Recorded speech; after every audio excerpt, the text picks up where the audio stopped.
ကြသေးလူတယောက်ကိုမျက်စိမိတ်ပြီးစွန့်ပစ်လိုက်ဖို့ထိငါမှအင်အားများသေးလူဆိုတာမားနဲ့မကင်းအဲ့တော့ချစ်ကလေးမင်းတစ်ခေါက်တော့မှားပါစေငါခွင့်လွတ်တတ်မှမင်းသိတဲ့ခါမင်းမားတာတွေများလာလေငါပြောညံလေမင်းငါ့ကိုရှော့တွက်လေငါမပြတ်နိုင်မှန်းသိတော့နေနဲ့ငါပြတ်ပြီးဆိုတဲ့စကားကိုလွယ်လွယ်နဲ့မင်းပြောထွက်နေငါစောက်ကျင်နေလှုပ်ခဲ့တဲ့အကျိုးဆက်ကိုပဲငါပြန်ရတာမျောလင်းချက်နဲ့အသက်ရှင်တဲ့လူဟာမျောလင်းသလောက်ခံစားရ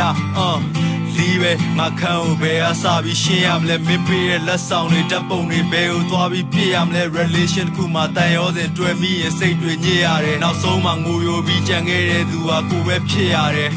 ဆောက်ယူမှာစိတ်ဒုက္ခတွေတော်တော်ပေးတာပဲငါမင်းကိုလွမ်းတိုင်းမှာမုန်းချလိုက်ပြီးငါအဲ့လိုတွေးရပဲဒါပေမဲ့ငါရဲ့ရင်ထဲမှာမင်းပြစ်တွေဆေးလာခဲ့ပြီးရင်ငါလိုမျိုးမျက်နှာငယ်လေးနဲ့ငါစီကိုပြေးလာခဲ့